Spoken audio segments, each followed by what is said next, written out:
Yo, what is up guys? It's the Nightwing at Way of Life Esports coming at you guys with another video here today, here to talk about T1 and Teddy. And at the time of recording this video, today is the day for the free open agency period, which means that rumors are all going to be pretty much dispelled. Well, at least regarding like, you know, the LCS and the LEC. It's harder to track moves in the LPL and the LCK unless they're actually reported by, you know, credible sources though.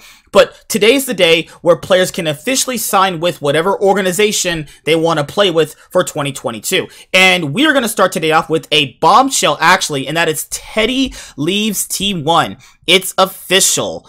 Like, I remember when this guy was on Jin Air, pretty much just carrying their asses, and then people were like, why don't SKT just sign Teddy? And then they signed Teddy, and he wins like 3 titles. He gets to Worlds in 2019. He makes top 4. And then, like, they put in Gumayusi over him, and they, like, constantly swapped him out during the year. So they actually do it. T1 officially settled on Gumayusi, actually. T1 and Teddy have mutually agreed to part ways, ending the player's 3-year tenure with the League of Legends team. The 23-year-old, according to recent reports, already has interest from teams overseas in the LCS and closer to home in the LCK. At least 2 LCS teams are reportedly keen on signing the player ahead of the 2022 competitive season. So, if he chooses to stay in the LCK, I could easily see like Damwon making a pretty competitive offer to him. I personally think Damwon needs an upgrade in the bot lane, and having Teddy would be the perfect player I personally think that Damwon needs, actually. Now, if it's the LCS, actually, I'm not really too sure who would be actually trying to get him, because it's reported that Team Liquid is trying to get Hans Sama, or that they've already signed him, so that's a lock for that. I hope Cloud9 is not choosing to re-sign Sven. If Cloud9 is choosing to re-sign Sven, you know, I hope that they would like halt on that decision and potentially sign Teddy and shift around their roster in order to acquire this guy, because this guy would be a big upgrade in the bot lane for Cloud9.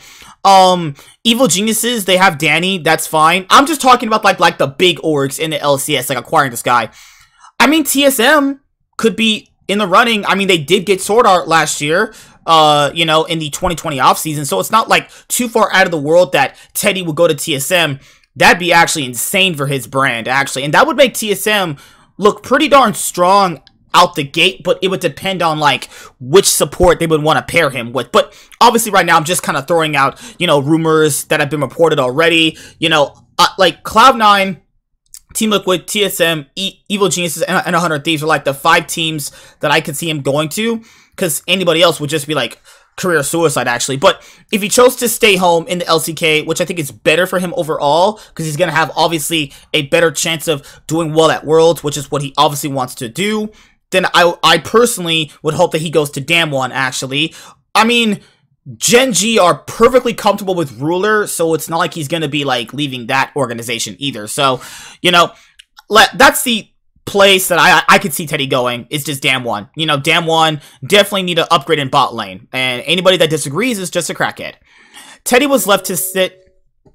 Oh my god, who is texting me right now? Jesus Christ. Right when I'm recording a video, people just love texting me. Let me make sure I mute my phone when I'm doing videos. Technical difficulties. Alright, back to this. Teddy was left to sit on the bench in the closing stages of 2021 after T1 promoted young and up-and-coming AD carry Gumayusi to the team's starting lineup. Sharing the role throughout the year, T1 inevitably put their faith in Gumayusi at Worlds 2021, which took place in Iceland in October and November. The team finished their run in the semifinals of the tournament, losing a close 3-2 to regional rivals Damwon Kia. Teddy enjoyed a fairly long and prosperous career with T1, winning 3 LCK titles and advancing to the semifinals of Worlds in 2019. Joe Marsh, the CEO of T1, commented on Teddy's exit from the team. This was not an easy decision, but was the right thing for Teddy to be able to continue his career and have a chance to find a team where he can start.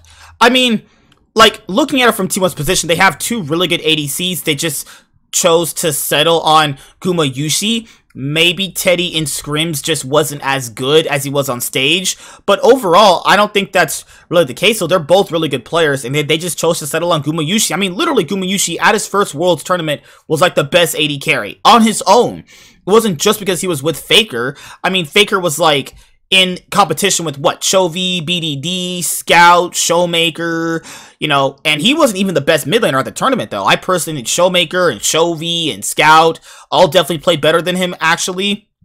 So you saw Gumayusi not getting carried by Faker. He was literally just like manhandling everybody, him and Kyria. So you factor that in, and you have Teddy, who's also really, really insane throughout the year in a lot of games, actually. Like, which region would he go to?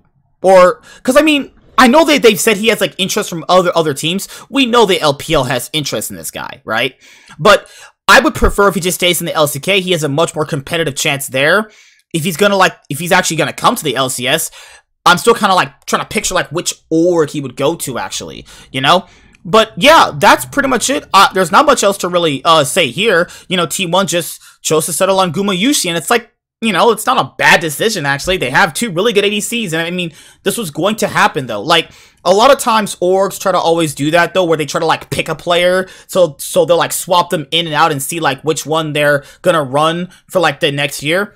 They just chose to stick with Gumayusi. And, I mean, that's not a bad thing, though. You know, Teddy's gonna easily find a team. I mean, there's gonna be a handful of people trying to grab this guy. So, if you are a fan of T1, and you were a fan of Teddy's, actually, let me know what you think about this decision in the comment section below. Like I said before, I'm going to be posting quite the number of videos either today or tomorrow because, you know, between these first couple of days, when we have the free open agency period, there's going to be players signing with the organizations they want to play for in 2022. Today's the day where pens will hit papers and deals will be signed. So any of the rumors that you previously already heard don't really matter unless they were already previously locked and loaded, confirmed already. So yeah, can't wait to obviously see how the night plays out and how the rest of the week plays out for the rest of the offseason, actually, in 2021. I will see you guys later. Like, comment, and subscribe. Most of all, enjoy. I'm the Nightwing, and Way of Life Esports is signing out, guys. Peace. Have a good day. See you guys later. Deuces. I'm out this thing, man. Peace.